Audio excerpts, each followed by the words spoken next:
Bonjour à tous, j'espère que vous allez bien.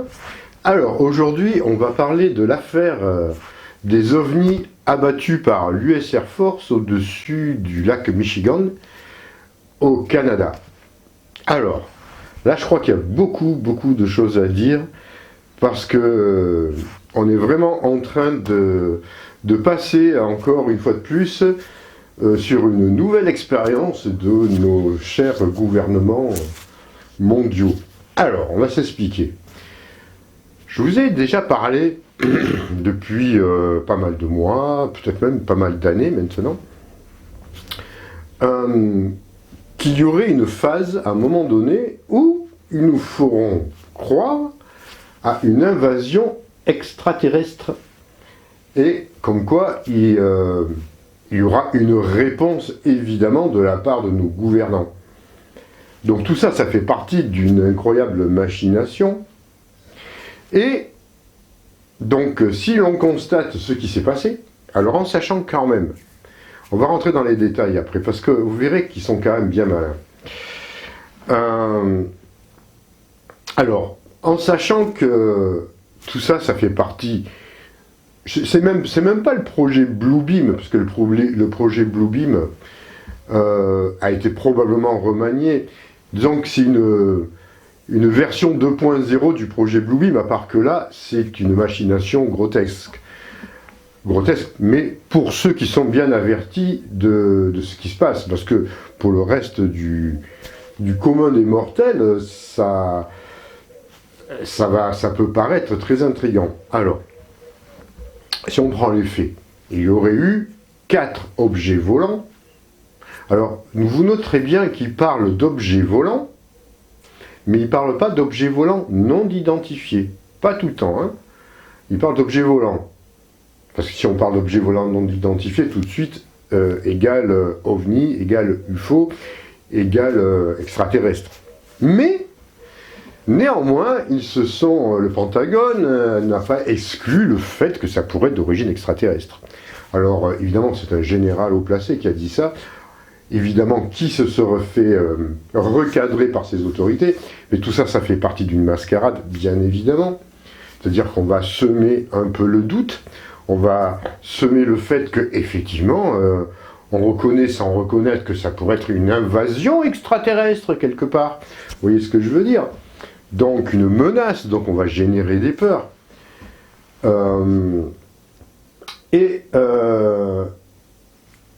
Et on teste, voilà, ça fait partie de ce que l'on savait déjà, hein, d'une nouvelle expérience, alors qui va peut-être faire un flop, ou peut-être qui va se développer. Ça, on ne sait pas, parce qu'ils nous testent. Hein. Ils vont tester le peuple, pour savoir quelles sont leurs réactions vis-à-vis de tels événements. Bon, dans le plan qui était préétabli, c'est-à-dire déjà qui souhaite faire, c'est-à-dire faire croire à une invasion extraterrestre, et en disant que nous avons maintenant une technologie pour les repousser et qu'il va falloir se mettre tout à fait derrière nous, derrière nos gouvernements, voilà, pour leur faire confiance et une fois de plus nous soumettre à une nouvelle dictature, tout simplement, hein, à des nouvelles peurs, à une nouvelle contrainte, à un nouvel oppression, enfin conditionnement, tout ce que vous voulez, quoi. Hein. Parce qu'il faut bien qu'ils se débarrassent un peu du phénomène galactique positif. Hein. Donc voilà. Donc ça, c'est quelque chose que je suis au courant, parce que j'ai eu des contacts avec eux, avec les galactiques, pas mal de fois à ce sujet-là. Et là, on se rend compte que c'est en route. Alors, en plus, ils ont choisi, soi-disant, ils ont été abattus au niveau du lac Michigan. Le lac Michigan, c'est, pour ceux qui connaissent un peu, c'est un endroit où il y a eu déjà beaucoup d'apparitions d'ovnis. Et d'ovnis véritables. Hein, si vous faites des recherches, vous verrez... il y a eu quand même des sacrées affaires à ce niveau-là. Donc ils n'ont pas choisi un endroit au hasard. Ils vont dire, on va choisir un endroit où il se passe déjà des phénomènes pour pouvoir faire en sorte que ça puisse être crédible, notre affaire, enfin leur affaire. Donc, voilà, ils auraient pu choisir des régions aussi particulières où il se passe déjà des phénomènes reconnus. Bon, là, ils testent là-dessus. Alors, évidemment, aucun ovni véritable, ou enfin, quand on parle d'ovni, vaisseau, ne peut être abattu par la chasse aérienne, par l'US Air Force. Ils ne sont pas du tout capables d'abattre des ovnis ou des vaisseaux. Excusez-moi, je tousse un peu. Ils ne sont pas du tout capables, ils n'ont pas du tout la capacité ni la possibilité. Donc il s'agit d'une mise en scène, sûrement savamment organisée, préparée, parce que vous retrouverez peut-être qu'ils vont nous retrouver quelques débris qui justifieront d'une façon ou d'une autre, peut-être qu'ils vont nier le fait que c'est extraterrestre, mais vous savez, il n'y a rien de plus facile pour semer le doute, c'est dire, ah ben non, vous voyez, on a abattu un ballon chinois ou un drone ou je ne sais quoi, mais d'un autre côté, on va dire, mais c'est peut-être extraterrestre aussi. Donc en fait, c'est la meilleure façon de semer le doute dans l'esprit des gens. C'est de la psychologie, tout ça. Donc on verra bien hein, si ça a lieu. Mais en attendant, rassurez-vous, un vaisseau des galactiques des forces de l'Alliance ne peut être abattu. Bon, sinon ça aurait été depuis longtemps. Hein. Ils ont une maîtrise totale des instruments de bord d'un avion et leur capacité est de bien au-delà des capacités d'un 918 ou un je sais plus combien ça, enfin de n'importe quel avion de chasse furtif américain, aussi développé technologiquement qu'il soit. Même les fameux objets, enfin les objets volants genre TR-3B du gouvernement de l'ombre, vous savez, ces fameux objets triangulaires, ne sont pas capables d'abattre des vaisseaux galactiques de l'Alliance, et voilà, et les avions de chasse, je ne pense pas qu'ils soient capables aussi d'abattre ce genre d'avion, de vaisseau. Enfin là, on ne va pas s'en mêler les PSO parce que ce n'est pas le sujet. Donc, à partir de là, ben, soyons un peu des spectateurs amusés de ce qui va se passer. C'était prévu. On vous l'avait prévu, on vous l'avait prédit, il nous l'avait bien signifié à plusieurs reprises que ça allait se passer. Et ils le font. Hein.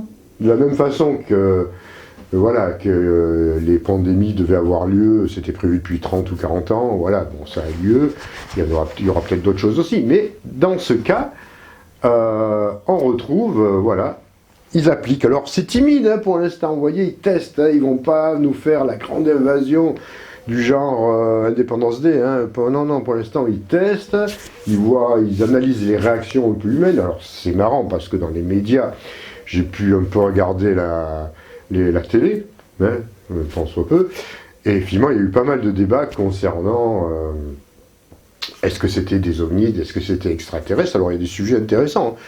J'ai vu d'ailleurs à l'occasion j'ai vu Jean-Claude Bourré qui a fait une intervention qui était assez pertinente vis-à-vis de ça.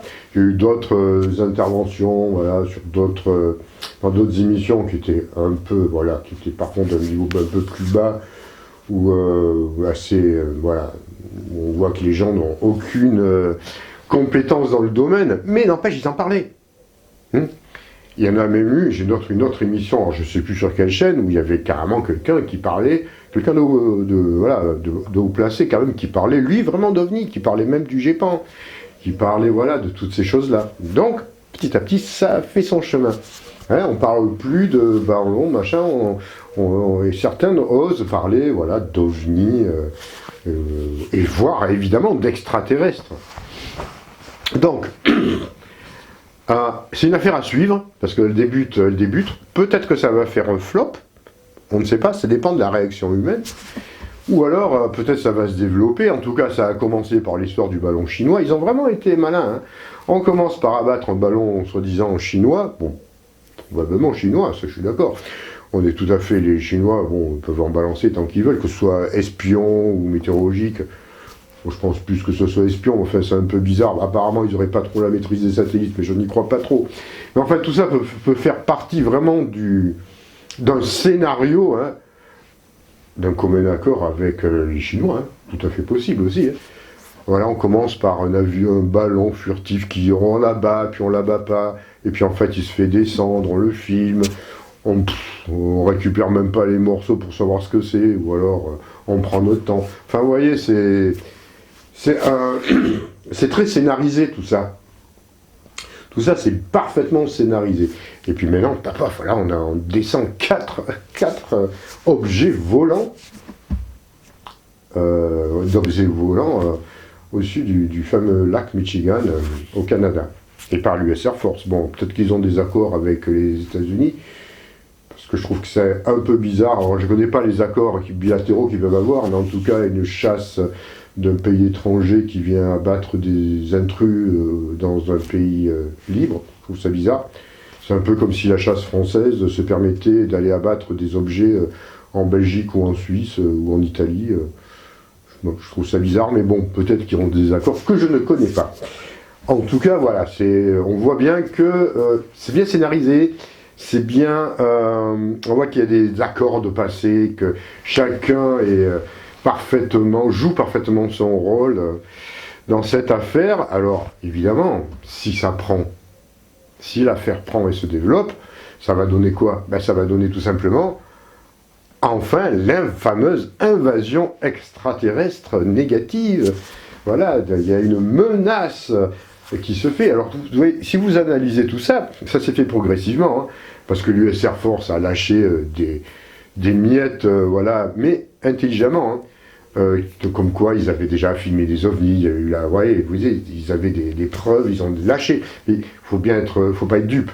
Que ce soit le Pentagone ou l'US Air Force, quand ils lâchent les informations comme ça, c'est pas pour nous faire plaisir. Hein, c'est pas dans un esprit de liberté ou de déclassification. Pas du tout. C'est toujours dans un but de manipuler, de semer des graines, d'instiller un peu, vous voyez, des informations, dans le but, évidemment, de faire croire déjà au peuple qu'il y a vraiment... oui, on reconnaît qu'il y a des objets volants qui viennent sur notre territoire, on ne sait pas ce que c'est, alors qu'ils savent parfaitement ce que c'est, bien évidemment, que l'on n'arrive pas à maîtriser. Vous voyez, ils préparent le terrain. Et puis maintenant, ils en abattent, soi-disant. Ah, c'est marrant, hein. Enfin, franchement, on se régale, parce que quand on connaît déjà plus ou moins le scénario avant, bon, on voit le dessous des cartes, on voit un peu derrière, derrière les coulisses qui se trament.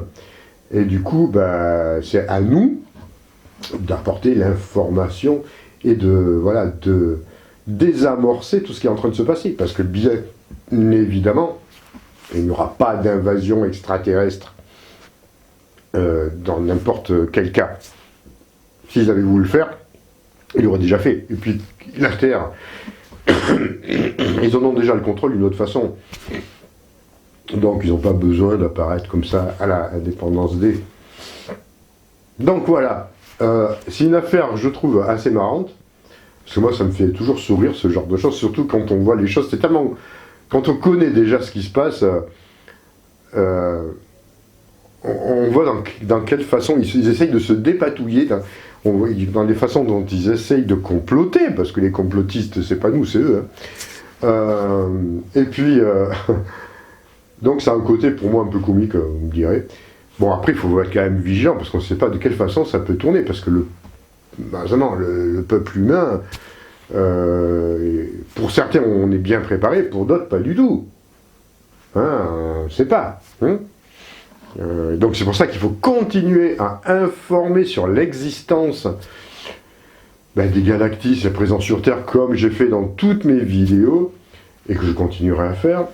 Et puis dans d'autres circonstances aussi, bien évidemment, parce que j'ai tout un programme qui est vaste, que vous pouvez retrouver d'ailleurs sur mon site internet à ce sujet-là. Je serai d'ailleurs à Terre de Jor le 3 et 4 juin, si je dis pas de bêtises, en Dordogne, hein, pour un séminaire qui sera axé sur les messages des galactiques, les contacts avec les frères des étoiles, vraiment sur un plan concret, très concret.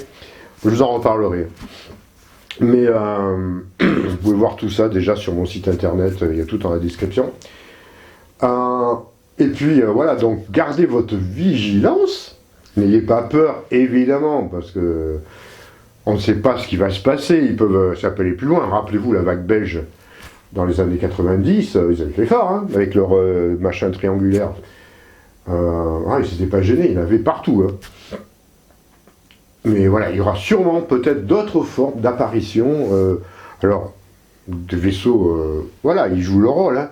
Il y a, voilà, l'US Air Force joue son rôle, le gouvernement mondial avec ses vaisseaux qui sont bien en avance quand même sur ce que l'on peut imaginer, vont sûrement rentrer en scène à un moment donné, ou du moins réapparaître sur scène.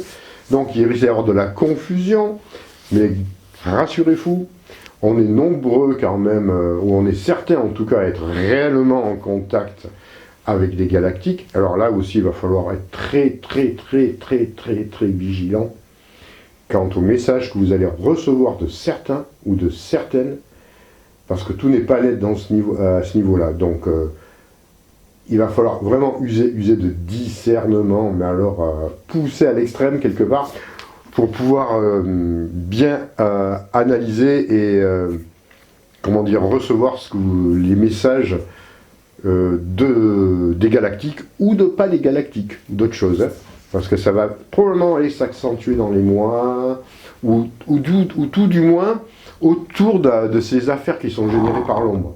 Parce qu'ils ont de leurs agents sur Terre, un peu partout. Alors des petits agents, hein, je dis pas des grands agents, hein, qui ont pignon sur rue, mais qui sont des agents. Et qui, eux, viennent nourrir tout ça, vous voyez, qui viennent en rajouter. Donc, beaucoup de discernement à ce niveau-là. Tout ça, je peux en parler plus profondément dans mes séminaires, dans mes stages. Là, je peux, voilà, ça on en parlera pour ceux qui sont intéressés. Je vais beaucoup plus loin, hein. Alors, voilà, je tiens à préciser quand même, sur YouTube c'est YouTube, mais dans mes séminaires que je donne concernant les galactiques, je vais beaucoup plus loin. Je me permets d'aller beaucoup plus loin, parce que c'est comme ça, et puis c'est un engagement aussi pour les personnes qui viennent, qui souhaitent me rencontrer, qui souhaitent aller plus loin, dans ce chemin entre les, voilà, de se retrouver, de retrouver son véritable pouvoir, de reconnecter avec les aides de l'Alliance, tout ça. Ça demande un travail sur soi, et ça ne peut que se faire, évidemment, de façon approfondie lors de séminaires, et pas forcément en vidéo, c'est compliqué. D'abord, je préfère vous avoir en face, et je sais que vous préférez aussi me voir en présentiel. Voilà. Ceci est dit... Voilà, pour l'instant l'affaire débute, on va la suivre, on verra bien, hein. Peut-être ça va se calmer, peut-être ça va recommencer, je ne sais pas. En tout cas, c'est marrant, c'est un test, dites-vous ça, c'est une expérience, c'est un test. On verra comment ça va se passer, en tout cas, rassurez-vous, n'ayez pas peur, les frères des étoiles sont là, et on suit l'affaire conjointement avec assiduité, vigilance et discernement. Allez, je vous laisse, prenez soin de vous, et je vous retrouve très bientôt pour d'autres vidéos, pour des rencontres aussi, et pour des stages, pour tout ce que vous voulez. Allez, à très bientôt.